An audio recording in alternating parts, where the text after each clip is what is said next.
بسم اللہ الرحمن الرحیم۔ السلام علیکم عزیز طلبہ، ایپسیکس ویژول اسکول AVS میں آپ کی اردو ٹیچر نصائرہ آپ کو خوش آمدید کہتی ہوں۔ آج ہم اردو سریخامہ کا سبق ابوالہیثم جو آپ کی سریخامہ کے صفحہ نمبر 50 سے 52 پر مشتمل ہے اور اس کی مصنفہ رقیہ جعفری ہیں۔ سبق کا مختصر سا تعارف یہ سبق مسلمان سائنسدان ابوالہیثم کی زندگی اور ان کے سائنسی کارناموں کے بارے میں ہے۔ ابوالہیثم نے کیسے محنت، لگن اور جستجو سے اپنا بلند مقام حاصل کیا اور ان کی مختلف ایجادات پر روشنی ڈالی جائے گی۔ ابوالہیثم پہلے وہ مسلمان سائنسدان ہیں جنہوں نے غیر مسلم سائنسدانوں کی نظریات کو خاک میں ملا دیا، اور آپ کیمرہ ایجاد کرنے والے پہلے مسلمان سائنسدان ہیں، اور آپ نے بتایا کس طرح روشنی سفر کرتی ہے اور ہم کیسی آنکھ سے دیکھتے ہیں۔ آپ کا تدریسی مقصد یہ ہے کہ درست تلفظ کے ساتھ سبق کی بلند خوانی کرنا، مشکل الفاظ کے معنی لغت سے تلاش کرنا، اخلاقی پہلو کے بارے میں آگاہی حاصل کرنا اور سوالات کی نوعیت کو سمجھتے ہوئے اپنے الفاظ میں سوالات کے جوابات کو تحریر کرنا۔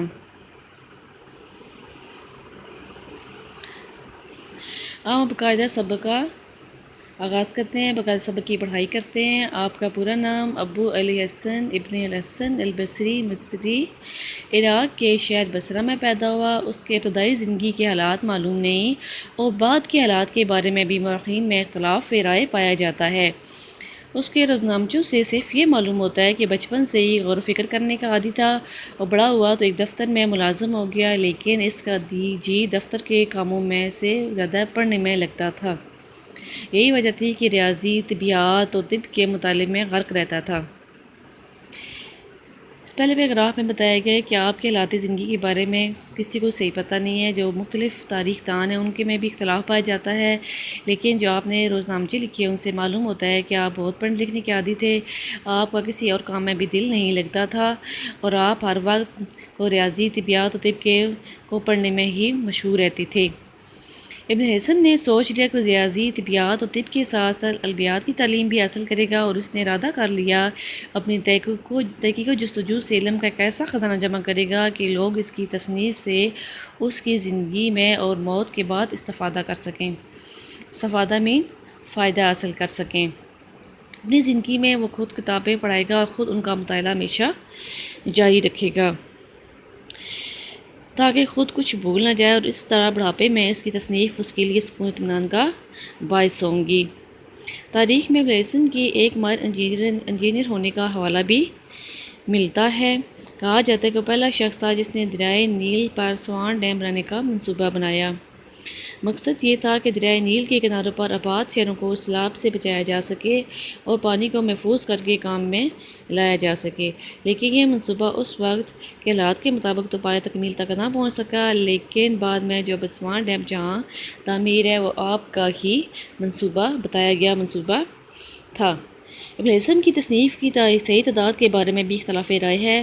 مختلف مورخین نے ان کی تعداد مختلف بتائی ہے۔ اس کی بیشتر تصنیف ناپید ہیں، صرف بصریات، حیات اور ریاضی سے متعلق نفسیات تصنیف باقی رہ گئی ہیں۔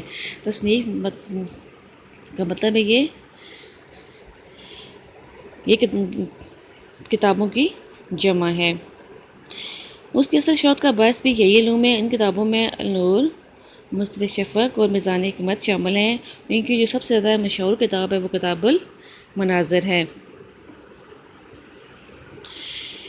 ان کی مشہور کتاب یہ کتاب المناظر ہے، اور اس میں انہوں نے آنکھ کی ساخت کے بارے میں بتایا کہ کس طرح ہم دیکھتے ہیں۔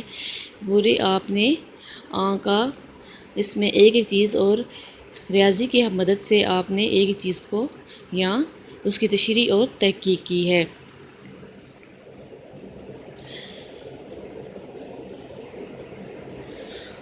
اور آپ نے یہ تحقیق سے ثابت کر دیا کہ روشنی جب کسی چیز پر پڑتی ہے تو اس کا عکس الٹا نظر آتا ہے، اور ہم سامنے والی چیز کو پھر الٹا دیکھتے ہیں۔ یہ آپ کا تجربہ، یہ تجربہ آپ نے تحقیق اس وقت کی جب آپ سوان ڈیم بنانے کا منصوبہ مکمل نہ کر سکے، اور بادشاہ نے جب آپ کو سے معذرت کر لی، لیکن آپ کو اس بات کا ڈر تھا کہ کہیں بادشاہ آپ کو مروا نہ دے، تو آپ نے اپنے آپ کو پاگل پن ظاہر کرنا شروع کر دیا۔ پھر بادشاہ نے آپ کو قید خانے میں ڈال دیا۔ جب آپ قید خانے میں تھے تو وہاں ایک سوراخ سے روشنی اندر آتی تھی، تو آپ نے اپنے تحقیق اور مشاہدے سے یہ ثابت کر دیا کہ جب روشنی کسی چیز پر پڑتی ہے تو اس کا عکس ہمیں دوسری طرف سے الٹا نظر آتا ہے، تب ہم چیزوں کو دیکھ سکتے ہیں۔ اور یہی تحقیق اور مشاہدہ آپ کی اسی وجہ سے یہ کیمرے کی ایجاد کا باعث بنا۔ اب آپ اس تصویر میں دیکھ سکتے ہیں کہ اس باہر جو مسجد کی مینار ہیں بالکل سیدھے ہیں، لیکن سامنے جو روشنی اس پردے پہ پڑ رہی ہے اس کا بالکل عکس الٹا نظر آ رہا ہے۔ آپ نے ثابت کر دیا کہ روشنی کس طرح ہم آنکھ سے دیکھ سکتے ہیں۔ پہلے مورخین یہ کہتے تھے سائنسدان کہ ہم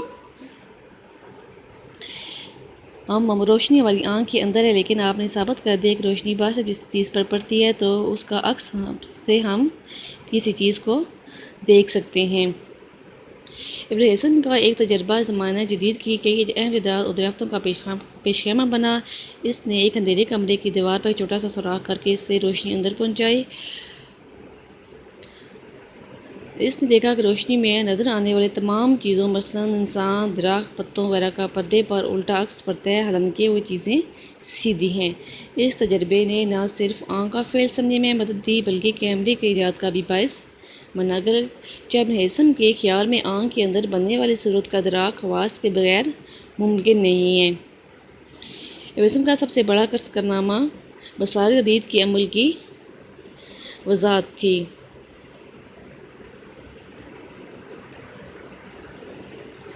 اس کے مطابق نور کی خاصیت یہ ہے کہ بصارت پر اثر انداز ہوتا ہے، اور اس لیے تیز روشنی کی طرف دیکھنے سے آنکھوں میں تکلیف ہوتی ہے، اور روشنی پر سے نظر ہٹا لینے کے بعد تک آنکھ پر روشنی کا اثر رہتا ہے۔ قدماء کا خیال تھا کہ انسانی آنکھ سے روشنی کی کرنیں نکلتی ہیں، اور جس چیز پر یہ کرنیں پڑتی ہیں وہ دیکھنے والی آنکھ کو نظر آ جاتی ہیں۔ لیکن آپ نے اس تحقیق کو غلط ثابت کر دیا کہ روشنی باہر سے کسی چیز پر پڑتی ہے تو ہمیں پھر نظر آتا ہے۔ اب ایک باقاعدہ پڑھائی کرنے کے بعد اب حاشیے میں دی گئی معلومات کا مطالعہ کرتے ہیں۔ ابن حزم نے اپنی زندگی کا زرخیز ترین تحقیقی دور مصر میں گزارا۔ فلکیات، ریاضی، طبیعیات، طب، منطق، کلام، اخلاقیات، سیاسیات، موسیقی اور شاعری پر وہ 100 سے زیادہ کتابیں تصنیف کیں۔ انہوں نے کھڑکی کے کواڑ میں چھوٹا سا سوراخ بنا کر سورج کرن کے دوران اور سورج کے نیم قمری عکس کا مشاہدہ کیا۔ سورج کے انعطاف پر بحث کی ہے۔ انہوں نے اس دور میں آنکھ کی ساخت پر بحث کی ہے۔ نظریہ بصارت ان کا ایک اہم کارنامہ ہے۔ انہوں نے اس دور میں آنکھ کی ساخت پر تحقیق کی ہے جب آنکھوں کی چیٹ پھاڑ سختی سے ممنوع تھی۔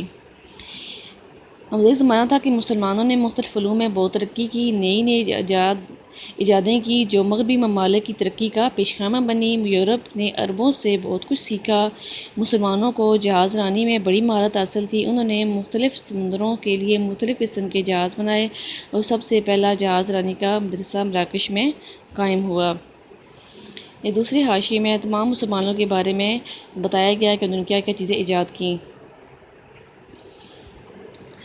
اب آتے ہیں آپ کے تحریری کام کی طرف۔ تحریری کام میں آپ نے سبق میں جتنے بھی اہم نکات ہیں وہ اہم نکات کو تحریر کرنا ہے۔ اور سوال نمبر 2 میں ابن حزم کے دور جدید کی اہم ایجادات کون سی تھیں اور کیسے ایجاد کیں؟ طلباء نے آپ سب نے اپنے الفاظ میں لکھنا ہے۔ اس کے بعد آپ کا تحریری کام کے بعد آپ کا تخلیقی کام ہے۔ تخلیقی کام میں آپ کی کہانی ہے، اور آپ نے اشارے کی مدد سے 180 سے 2 الفاظ پر مشتمل کہانی تحریر کرنی ہے۔